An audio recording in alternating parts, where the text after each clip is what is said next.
So welcome everyone this evening to our Accelerate session. This is our GMAT info session. Welcome everyone joining us live. Welcome everyone joining us via the recording later.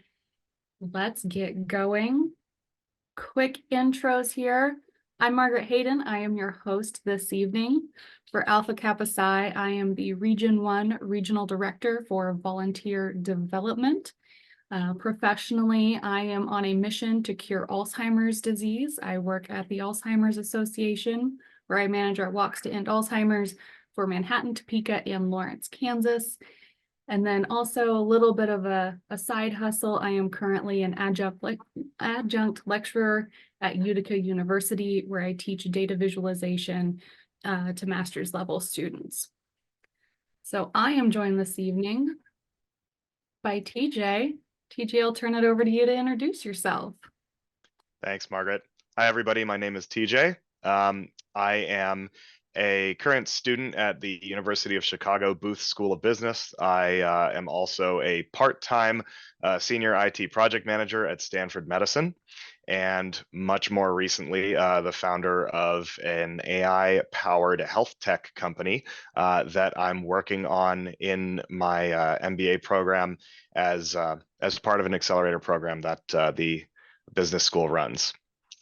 So, a little bit about me. I'm originally from Washington, D.C. I went to University of Rochester undergrad a billion years ago. I graduated in 2013. I was one of the founding brothers for our Alpha Kappa Psi chapter at U of R. So that was a really, really great learning experience and kind of friend-making experience for me. And since then, I liked it so much that I'm also the chapter advisor for the University of Chicago AK Psi chapter. This is not something that I would normally tell people because it sounds like a brag, but it's you for establishing my credibility in this information session. I got a 770 score on the GMAT, which is why I feel qualified, semi-qualified to talk to you guys about how to study. And we'll talk about what that means on the next couple of slides. So before we kind of get into things, I want to make sure that you guys feel like you can go ahead and ask me questions. Feel free to interrupt me at any time. This is really, it's for your benefit, and it should be more of a dialogue than a lecture. Everybody is going to have a different experience in terms of their knowledge and study habits, as well as, you know, a different experience applying to different MBA programs. So I'll give you guys my experience and whatever tips and tricks I can around studying for the GMAT and hopefully passing it. But please feel free to hop in at any time with questions. And this session is designed so that we're going to finish early and we can just talk through whatever questions that you do have about MBA programs, about the GMAT, etc. I'm happy to help in any way that I can, and I hope that I'll be helpful. So with that said, we'll start off with a quick introduction to the GMAT exam. What's different from the GRE? Which one's better, if there is one that's better? What your testing strategy could look like, what mine did look like, and how I felt about that. And then, as I mentioned, we'll get into Q&A. So we can go ahead and jump in. All right, so I'm going to assume that you guys have never heard of the GMAT before, and we're going to start from there, and we'll get a little bit more in depth as we go along. So the GMAT exam stands for the Graduate Management Aptitude Test. It is a 3-hour-long adaptive entrance exam for MBA programs. It's accepted at every MBA program in the country, and it measures an applicant's math, verbal, or written skills. What does adaptive mean? So we'll talk about this a little bit further on, but adaptive means that it responds to your performance. Basically, the more questions you get right, the harder the questions become. And if you get a question wrong, it kind of resets the difficulty level. So there is a maximum score possible, and we'll talk about that as well in just a moment. But basically, the way that the test is structured is that the more hard and high-level questions that you ask, the more points you get towards your final score. The GMAT is the top choice for all MBA programs. They're submitted 4 times more often than GRE scores. That doesn't mean that the GRE is a bad option. And it doesn't mean that MBA programs are not going to accept the GRE. Just be aware of your school's requirements. If you're considering both, they may accept the GRE, and that may be a better choice for you. But for most MBA applicants, the GMAT is the test of choice. This can be taken online or in person at a testing center. I'll talk in a little bit about which one I think you guys should do, but think about what works best for you and what type of environment you're most comfortable taking the test in. All right, let's keep moving. So the exam is structured in 4 sections, and they can be taken in different orders depending on what you want to do first. So the exam will measure your quantitative reasoning, so math problems from a variety of different areas of study, calculus, geometry, etc. 36 verbal reasoning questions, and 12 integrated reasoning questions. So verbal reasoning is kind of just straight sentence analytics and your capture of your mastery of the English language, essentially. And then integrated reasoning is more critical thinking. And so that's going to be a little bit less like English grammar focused and a little bit more, all right, read this paragraph and answer analytical questions about it. Then finally, you've got your analytical writing assessment, which is a free-form essay style response to a prompt that you'll get. And that's about it. So once again, you can order this kind of however you want. I would probably recommend that you get your hardest section out of the way, because 3 hours is a long exam. You do get a little bit of testing fatigue, or at least I did. Maybe if you're Terminator, you won't. But for me, I'm not strong in math, so I put my quant section at the beginning. That way I didn't have to think about it the rest of the time. And we can keep going here. All right, so I got ahead of myself. What does adaptive mean? You guys are now aware of what adaptive means. You want to aim to get streaks of questions correct in a row. So one thing that's important to note here is that if you get a question wrong after a streak, it doesn't reset you at 0. It resets you at whatever the test thinks you should be reset at, based off of the length of your streak and how hard the question was that you failed at. That said, getting 2 questions wrong in a row is gonna hurt your score, more so than having 2 short streaks. So I know that it's kind of hard to factor that into your studying, because obviously you're not going to be trying to get any questions wrong. But be aware that multiple questions wrong in a row will significantly decrease the amount of points that you're able to get. And longer streaks of questions means you get more points. The exam is scored out of 800 total points. Only like 1 or 2 people get an 800 score every year, and it gets harder and harder to get a higher score the closer you get to 800. The national average score is 660. Now, I wrote these slides last year when I gave this this same lecture, so it could have changed in the past year. I apologize. I should have updated that. But just so you guys know, it almost nobody gets below a 500. I think if you write your name on the test, you get a 500 or so. And for the top MBA programs like Harvard, Stanford, any of the M7 schools, those GMAT scores are typically in the 730 range. And that's also not a rule. There are plenty of people who get below, a 730 or even below a 700 and still get accepted to those programs. But just like you want to have good scores, good grade point averages coming out of undergrad, this is kind of the benchmark to aim for going into an MBA program. All right, so let's talk testing strategy. I'm going to tell you from my perspective what I did and what worked for me. Again, this is subjective. However you approach testing, you should consider doing the same approach to this test as you would for any other test, your SATs, or if you've taken any other entrance exams. Just go for what works for you. However, I would start with they offer 2 free practice exams, full-length practice exams from MBA.com. And I'd recommend that before you do any studying, you just take one of the tests and see where you are. Because if you take one of those tests and you get a 750 or a 760, maybe you don't really need to study that much. Maybe you want to do a little quick review of whatever you got wrong. But if you're at that point, um, you're doing pretty well. So before you launch into a arduous study session, please just benchmark yourself first. Um, Once you've identified your weak points, you want to figure out what is going to work for you. So is it that, most of your weak points were in math, and there are specific math topics that if you review every once in a while, that keeps it at the top of your mind and you're going to perform better? Great.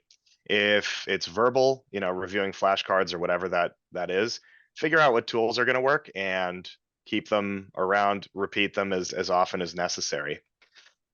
You want to set a target score for yourself and identify, what do I need to improve in order to reach that target score? What's my timeline? There's a very, very big difference between somebody trying to go from a 700 to a 730 or a 740 in a matter of 6 months than there is for somebody trying to go from a 550 to a 700 in a matter of 1 or 2 months. Those are going to look very different. So make sure that you understand what you're trying to accomplish and that you've set a reasonable timeline for yourself to accomplish those things in. And I cannot stress this enough, MBA applications take a ton of time and a ton of work, and they're designed to screen you out. And you've got to really, really want it. So get your GMAT done before you have to worry about applications. If you have to think about whether you didn't get the score that you wanted with your first GMAT attempt, and that's in the middle of first round admissions, that's going to stress you out. Just get it done beforehand. I can't tell you what to do, but please just get it done beforehand. I want to take a quick pause because I know I've kind of talked rapid fire. Any questions so far on any of this stuff? We are going to get to a lot more content, but if anybody's confused or wants to ask any clarifying questions, I'm happy to take them.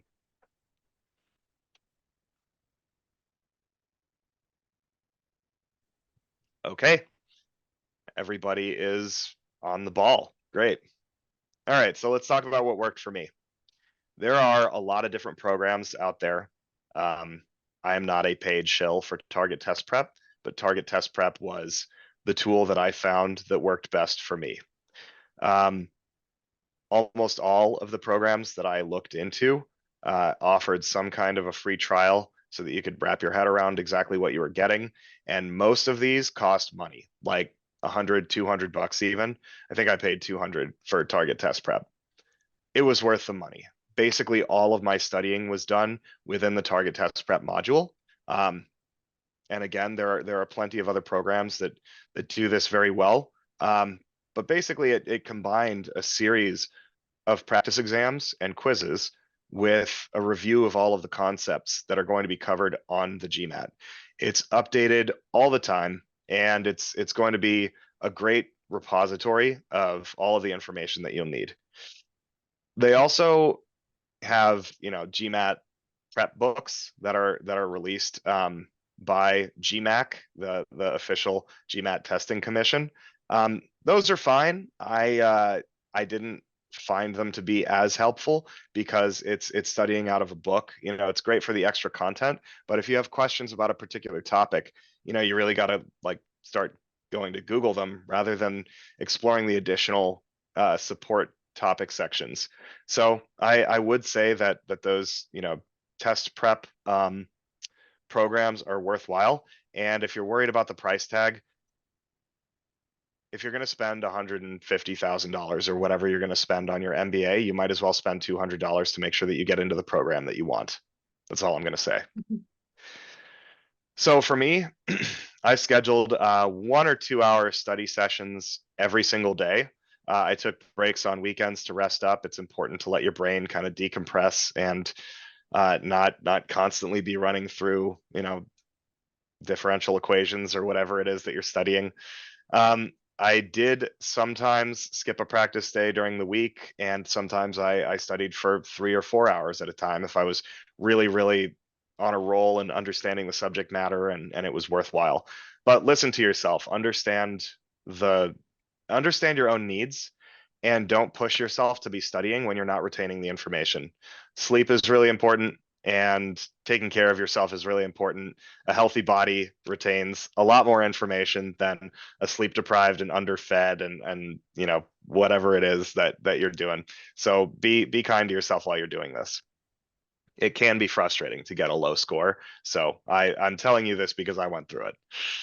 I did use flashcards when I had downtime. This just kind of helped me keep the concepts fresh in my mind when I wasn't studying. This is like when I was at the gym, for example. I could just pull up a flashcard app on my phone and in between exercises, just check out, some of those topics that I wanted to review. Um, just making it part of your routine is going to be very, very helpful in not having to push yourself to study all the time. If you just tell yourself, all right, today I'm going to study for this number of hours and I'll do it at this time. And here's, like a couple of downtime activities that I can take on. Great. Do that. It's a lot easier than answering the question, am I going to study today every day? Because the answer is almost always no. So we can keep going. Oh, hang on. Here we go.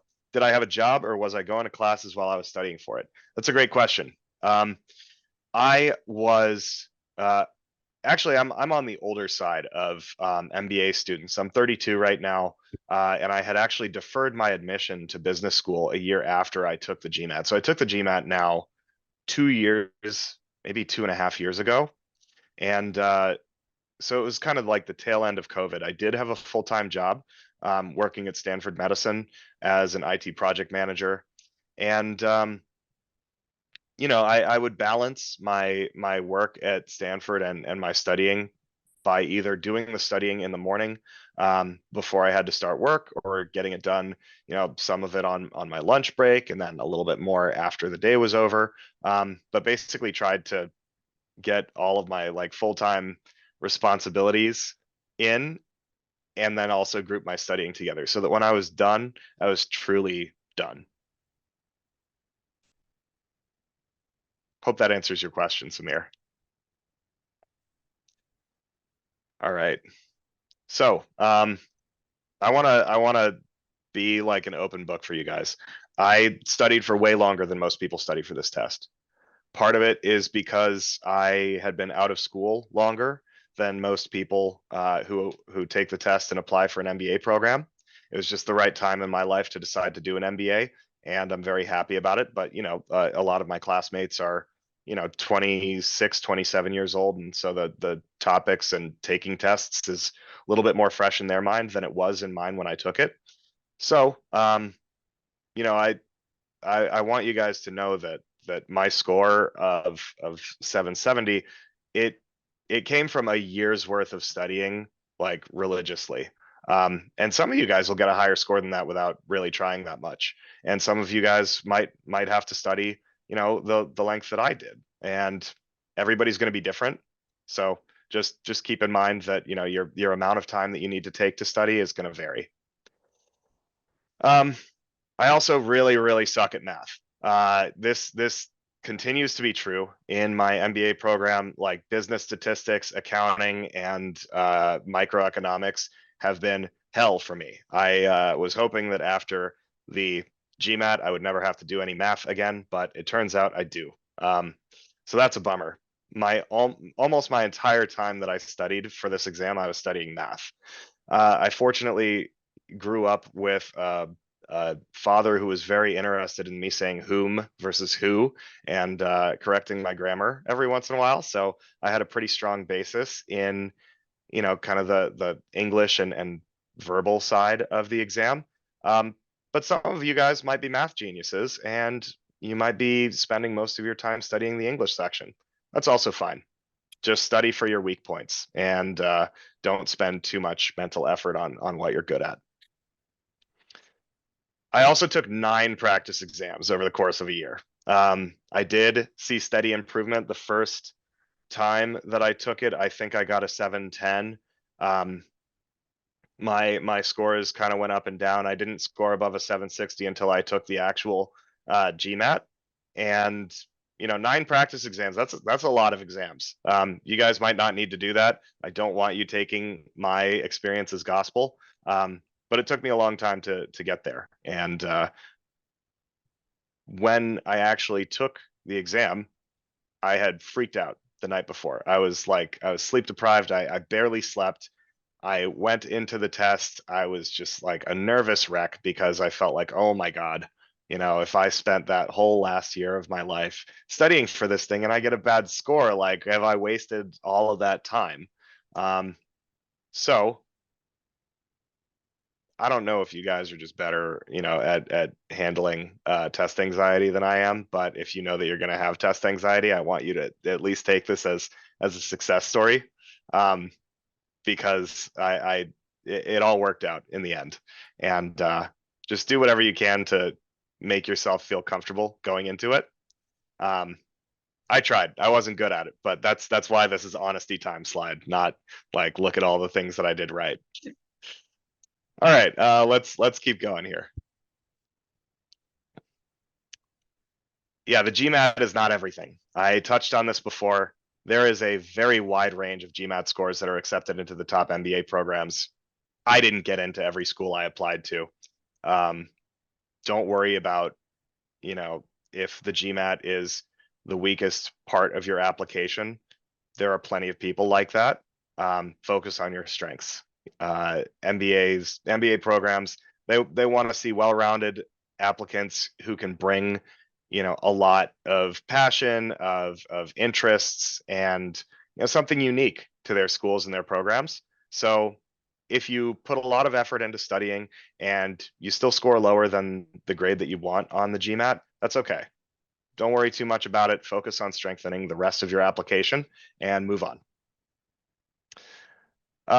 Yeah, don't let the stress around the exam or around your score stop you from applying to the schools that you really want to go to. Apply to your dream schools. Look, if you don't get in, apply again the next time. This is going to be 2 years of your life and a lot of money. So reach for the stars on this one. Seriously, I cannot tell you guys how happy I am that I got into Chicago Booth. And I'm positive that if you guys put your minds to it, you'll be able to get into whichever school you want to be in. You can also take the test multiple times. It's pretty expensive to do that. I don't necessarily recommend it, but if you really just flop on the day of, I almost did, you can take it again. It will cost something like $300 or $400 to retake it. I think it costs $500 to take it the first time. But again, that is a drop in the bucket in terms of the value that an MBA is going to bring you. And so, if you're really, really confident that you can get a better score and that you want to do that, and you have the financial ability to do so, yeah, go ahead, take it again. Reach for the stars.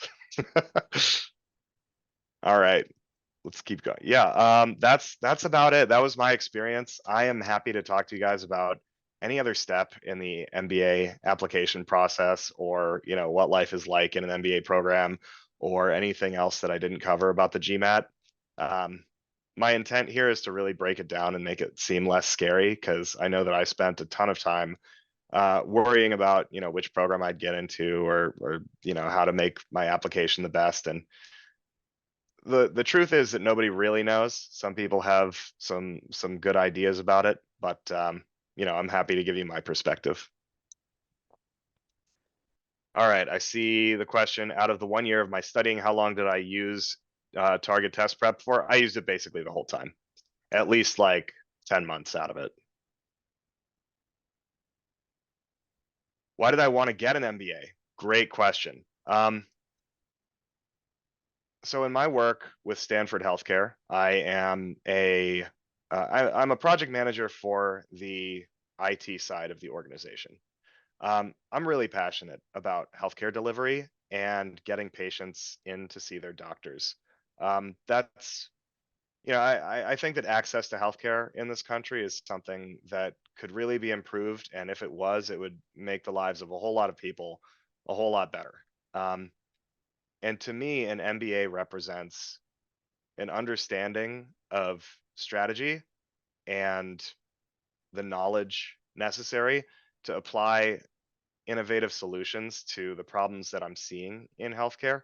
And it also it kind of gives me the qualifications to go for a leadership role where I'll be empowered to be able to make those decisions on technology solutions that we can implement to make patient access better, or you know changes in the structure of our healthcare delivery system.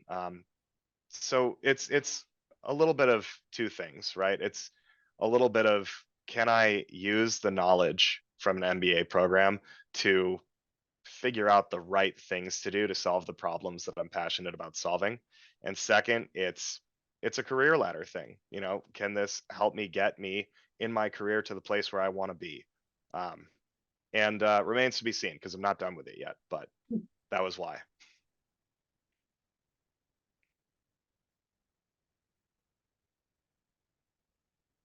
Come on, I'm sure you guys have other questions.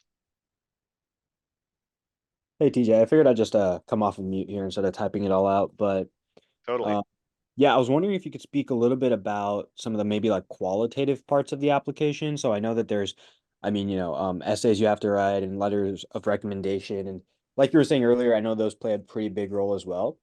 So maybe like how long did you spend on kind of each of those? Like how did you go about finding like letters of rec that you felt were maybe compelling enough and stuff? Maybe if you could just speak about it overall would be awesome. Yeah. That's a great question as well. So the qualitative pieces of the application vary across the different MBA programs. So there are some applications that are very, very straightforward and don't have a whole lot of input to the essays. Some of the essays are like 500 words long, and others are like 2,000, 2,500 word essays across a number of different questions. Um, One thing that I did was uh, I employed an MBA consultant, so one of these guys that basically tells you how to write your essays in a way that MBA programs look for. He helped me kind of define my personal story, right? Like this is who I am, this is what I want in my career, and this is how an MBA will get me there. It was a really valuable experience. I worked with him for about a month before anybody asked. No, he didn't write any of my essays for me. I have heard that happens. Don't do that. Uh, but that, understanding the story um, behind my application and refining the parts of myself that I wanted to be honest about and kind of vulnerable about, even, that's like, this is why I feel like I need an MBA, and this is why I feel like this program is the one for me. That was a lot of what went into kind of the qualitative side, and that represents a lot of research, honestly, like looking at every MBA program that I was interested in and figuring out which one of these is the best place to be for healthcare, which one of these is the best place to be for strategic management, which one of these will connect me with the people that I want to work with, on a long-term basis, if I want to be an entrepreneur, if I want to, you know, uh, if I want to eventually leave my role at Stanford and go somewhere else. What is it that these programs offer that I want to highlight in my essay? And that, I think, is a really, really valuable thing to be able to do, is to say, these these classes, or this class taught by this professor, speaks to me in terms of, here's the information I want to get. And if you are visiting MBA campuses, I wasn't, because it was like the tail end of COVID, so I did all of this stuff online. But if you're visiting MBA classes, audit audit a class Mhm. at Chicago booth. There, I would tell you to audit the negotiations class or entrepreneurial selling with Michael Alter. It doesn't matter if you're interested in selling or entrepreneurship. That guy's a genius. I loved his class, every minute of it. Being able to call out, this is the class I want to take with this professor, and this is why. These are the clubs that I want to enroll in.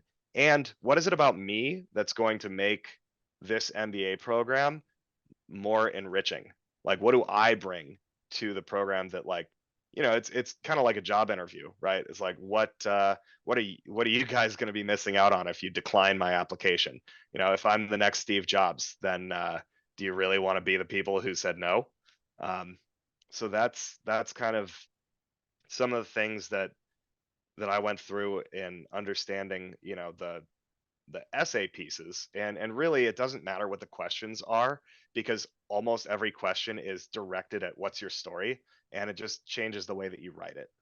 Um, Again, this was 2 years ago. I don't know if they've made. I'm sure that they have changed the application questions, but as far as writing your essays, figure out your story. For the second part of your question, I know that I just spent a ton of time on the first part. Finding people to write you good recommendation letters, it ties in. You want people who are able to support the story that you're telling. So these are going to be people from work, people from school. Don't pick a family member. Probably don't pick a friend unless they're like really well revered and respected person in their field, and they have some reason to think that you are professionally a good fit for the program that they can speak to, that nobody else would be able to speak to. That would be fine. Especially if they're an alum. If you happen to know any alumni of the schools that you want to go to, and they are honestly able to talk about the reason that you should be there, then that's a good person to write your recommendation. But align it with the story, and kind of, if you have a choice between your direct manager who doesn't have as fancy of a job title but knows you really, really well, or his manager, and maybe they do have a really fancy job title but they don't know you as well, and they might not be able to write the same degree of support for your story, go with your manager. Go with the one who can speak to you as a person, not just as their title. Yeah, TJ, before you go to the next question, I want to just double down on what you shared there, because it is so important for your essays to be authentic and your recommendation letters. Not just reaching out to, like TJ said, like who has the best title, who can write the fanciest letter, but we're asking those people who have watched you struggle and succeed, or even fail and then overcome that failure and succeed. Having somebody that can tell the story of your work ethic in those ways is far more valuable than somebody with a good title that can ask ChatGPT to write a really nice letter. Heads up, those of us in higher ed, we do know what ChatGPT looks and sounds like. So find someone that can speak to you, and also when you're speaking about yourself, be authentic, share that why. It's going to take you so much farther in the process. Yeah, if you use ChatGPT, they will find out. Yes. They use like GPT-1 and other stuff like that can catch it. So don't do that. Okay, so I do see that we've got another question here. How do you demonstrate experience in business if you have a technical background, and do you need to have a minor certification or work experience in business? So this is a question that I actually heard a fair amount, I think, on our last section, and that I've heard from incoming applicants. So I serve as an admissions ambassador to people who are interested in coming to Chicago booth. You don't have to have any kind of business background. In fact, if you have a business background, you might not need an MBA. You're going to your MBA program because you don't have the fundamentals or the mastery in the topics that MBA program is able to provide, that that you want, right? So if you don't have any business background, don't try and tell them that you do. It doesn't matter. What matters is, what are you going to do with the MBA? What is the MBA going to provide for you that you can't get anywhere else? Why are you a good fit for this program? What are you going to use it for, like, in the future? And why is the program a good fit for you? So if you come from a computer science background and software engineering internships, right? Do you want to build a software business? Because you're not going to be able to do that without a knowledge of how to build a business plan, how to engage venture capital, how to, do finance and accounting and all of these other, sales, marketing, all these other topics that you will learn in business school. And that's a great story, right? It's like, hey, I have these skills that I want to be able to use, or maybe you don't. Maybe you want to pivot. Maybe you want to be an investment banker. That's fine too. There are a ton of people, probably more than half, honestly, of people who go to an MBA program because they don't want to keep doing what they're doing right now. They want to do a career change. They want to go into consulting. They want to go into finance. They want to go into any number of different things. Chicago is a big finance and consulting school. I'm not doing either of those. So even if that's not like, even if there's an MBA program that primarily focus on one thing or another that you aren't that interested in, see if they've got strengths in other areas. I haven't been to any other business programs, but Chicago Booth is I cannot imagine that there are any other better schools for entrepreneurship besides Chicago Booth. Maybe Stanford, because they have, like, for tech entrepreneurs, right? They've got a lot of the great connections. But yeah, don't worry about lack of business experience. Just know what you want to do with your MBA and communicate that.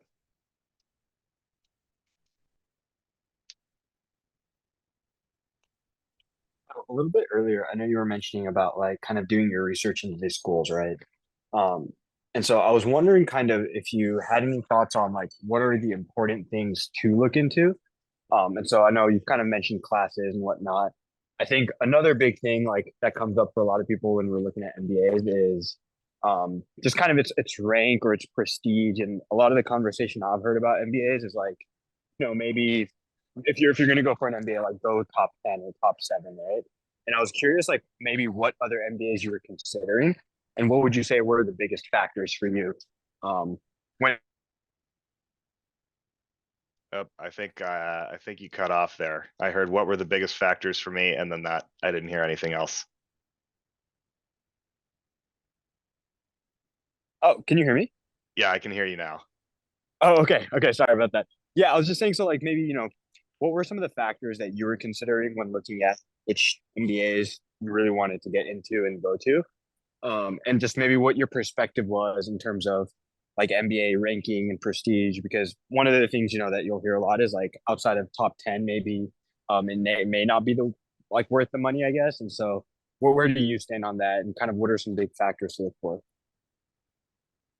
Um, Man, Margaret, you just had to record this, didn't you? I did. Okay. And it's going to be on the internet. So Yeah, it's gonna be on the internet. All right. So take my answer with a grain of salt, because Chicago Booth is currently ranked number one, right? Pretty cool. I know a lot of people at Stanford and Harvard who would dispute the rankings, and the rankings will change every year. They change. Well, actually, they didn't change last year. Chicago Booth's been number one for 2 years, so nice. But they change. And among the top 10 schools, I don't think that there's a whole lot of, you know, I don't think that there's a whole lot of difference in terms of the quality of the education that you're going to get. They're all incredible. And even among the non top 10 schools, it depends on what you want. I did apply only to the top 7 schools. And with that said, had I gotten into none of them, I would have applied to the next 7 schools, because that's the person that I am. If you have a program that really stands out to you, I've got friends who have gone to non top 10 schools. I mean, they're probably in like top 20 or 30, but they got a lot out of their MBA. They got a lot of great networking opportunities. They're all gainfully employed. They all are making plenty of money and are comfortable. Um, Obviously, like don't throw a dart at a dartboard, and don't give tens or hundreds of thousands of dollars to a school that you're not passionate about. But you should figure out what you want. Like, and I'm sorry that I keep coming back to this, but it's like, what do you want after you go to business school? What is it that you think an MBA will give you that you won't be able to get elsewhere? And are there specific programs that are tailored to that? And if there are, there are plenty of people in executive positions who have an MBA from a school that they attended online. Actually, a couple of very close friends and mentors of mine went to MBA programs that I had never heard of before. These are people who are very, very smart, very successful in their careers, and they did it like nights and weekends because they got into like the executive MBA program there, and awesome. So I don't think that it's true that if you don't go to a top 10 school, it's a waste of money. I think that that's unequivocally false, but I do think that you get out of it what you put into it. If you're applying to schools that have garbage curriculums and you're in a diploma mill and it's like, I'm not going to name names, but University of something online, generally, like, if that's what you want, if you just want the diploma, then okay, go get the diploma. Maybe it'll work for you. Maybe it won't. But there are a lot of benefits and a lot of legitimacy to non-top 10 programs. And even saying that makes me feel elitist. I don't mean to come off like that. Like, yeah, it's worth going to a program if that program offers what you want. I'd be curious and happy to speak to your specific, like, what are you looking for? Like, what I want to know, like, what you want to do with an MBA if you figured it out. No, that's a great question. Yeah, I'm kind of still looking into them, but right now I'm really looking at maybe like some of the deferred MBA programs. I will say if I decided to do an MBA, it would be a pretty, I feel like a typical MBA path. And so right now I'm looking to get into consulting. And if I did an MBA, I'd probably be looking to exit into consulting. I think for me, an MBA would make the difference of kind of getting more access to the like top firms in consulting, or even just other industries. Like if I realized at some point I didn't want to do consulting, I think just getting access to some of the really competitive companies that maybe don't really look at your resume if you don't have the right skills on there, right? Yeah. So that's kind of, partially what I'm looking at in terms of MBA, but I've also been considering it because a lot of what I have been hearing is that, it is something to save as kind of a career pivot, and kind of something to really think about what value it'll add to your career. And so if you could, potentially still build a career without an MBA, and you're really just looking at it for the brand name at that point, like then it may not be as worth it, right? Like if you're already at a pretty good level in your career. And so, yeah, that's Dude, just, I guess, some of my thoughts so far. Yeah, if you can get the same career without getting an MBA, do it. Like, save yourself some money. If you can be a successful entrepreneur without taking entrepreneurship classes, don't waste your time. But you are unfortunately correct that many of the top consulting firms only recruit from the top MBA programs. And some of the top consulting firms only recruit from specific MBA programs. Like, it doesn't matter if Chicago Booth is #1 this year. The top consulting firms may not have taken anybody from our program if they're like a Harvard feeder, like, or something like that. I didn't go into consulting. I'm very well aware that this is what happens, and it's also true on the finance side. So if you want to go to a top consulting company, aim for a top MBA program, and may God have mercy on your soul. That is not an easy job. Appreciate it. I don't want to hog the conversation, by the way, but I found it interesting that your background was in healthcare, and so that's kind of my other, really big thing that I'm looking into. My goal with consulting would actually be to eventually get into healthcare consulting. So, I know it's more of a specific to my case question, but I was curious, like, kind of what type of opportunities you see within healthcare after doing an MBA from somewhere like Booth, and if maybe healthcare is somewhere where, what MBA and kind of, I don't want to say the caliber. I don't want to sound elitist either, But you know, kind of some of those rankings of MBAs like really matter or not. Healthcare is an interesting industry because there are so many different angles that you could get into it. And if you want to work for a healthcare provider, and I know that you said, you know, get into healthcare consulting. Healthcare providers are all nonprofits. And whether an MBA is the best choice for a nonprofit healthcare provider is, I think, gonna be that answer is gonna be different person to person and organization to organization. If you're considering going into healthcare, you might want to also consider an MHA, a Master's in Healthcare Administration. Um, Depends on how, you know, what kind of consulting you want to do. There are the EMR companies like Epic, Cerner, Meditech. Those are the biggest three players, I believe. Um, I worked at Epic straight after college, and that's what launched my healthcare career.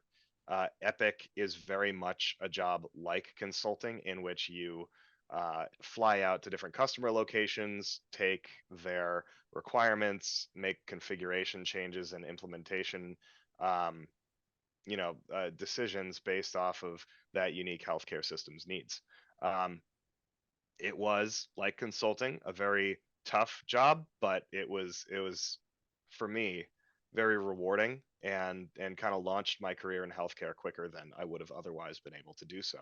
It also gave me the skills to be a project manager, which I still am today. Um, so, you know, that's one inroad. A lot of people go into startups. So there's a million healthcare startups, and if you want to be on like the front lines of cutting edge solving problems in healthcare using technology, that's the best way to go. Uh, it's also going to be hard. That startup culture is pretty intense. If you know, are in the Bay Area or any like high cost of living city where business is I guess where business is business, right? Like you're not going to be in like a crazy fast paced healthcare startup in like a rural town, right? So I'm kind of getting off track here. Basically, you know, if you wanted to get into healthcare from like the tech angle, I'd say go work at a startup. You're going to get paid pretty well, and if the startup works out, you'll have equity in a company that could eventually be worth millions or even billions. You could go work for one of those EMR providers. I believe that the other ones, Meditech and Cerner, are maybe less of an intense experience than Epic. Um, then you know, there's a couple of other options. I wouldn't say to start your career directly at a healthcare provider. Um, and you know, depending on if you have a consulting company in mind, you could always see if there are kind of non-MBA required roles available in that company, because it's quite possible that you could do it without an MBA. I did some healthcare consulting myself after I worked at Epic because I had that Epic experience. I was able to be an Epic consultant for a little while. Um, yeah. Does that hopefully answer your question? I feel like I'm rambling a lot. No, no, yeah, that was great. That was great. Thank you so much. No problem.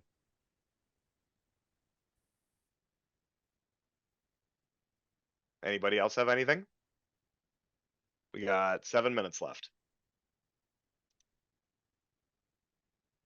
While you all are thinking, I want to state again one of TJ's points of doing the research into these programs. I was personally dead set on getting an MBA.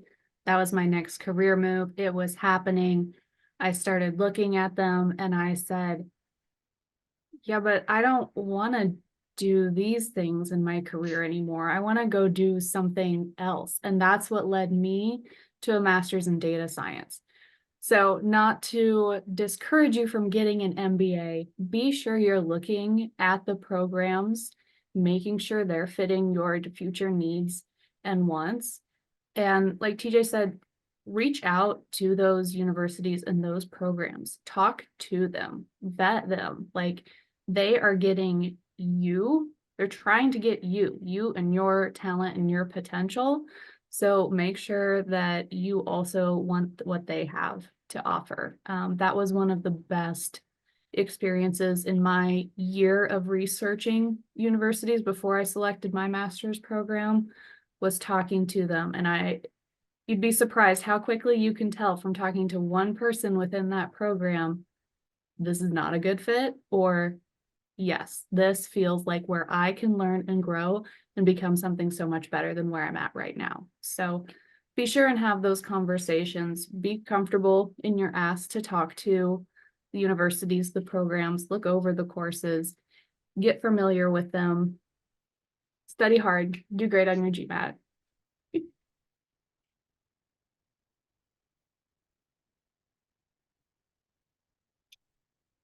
All right. If you guys are all done, we can wrap it up. Yeah, I've got a couple more slides. So if anyone thinks of anything else here as we go through, Accelerate is produced in partnership with Alpha Kappa Psi. And we have AK Psi Convention coming up this summer, July 24th through 27th. This year it's in Indy. Be sure and join us as student brothers, as alumni brothers. Great opportunity either way. Excellent networking opportunity, just like this evening was. And we also have the Academy coming up in June. This is an exclusive, all expenses paid leadership development opportunity. Everyone that I've ever spoken to that's gone has said it's life-changing. So if you are a student brother, please apply. Please take this opportunity as a member of Alpha Kappa Psi to grow yourself. And who knows, you might meet the person there that is ready to write that excellent recommendation letter and get you into your MBA program. So with that, before I turn it off, any final questions?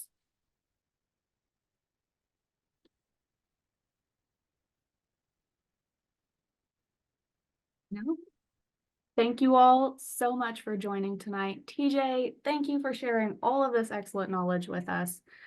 This was beneficial to me, and I even already have my master's, but it was so interesting to learn more about the GMAT program and your story. So thank you again for sharing with us.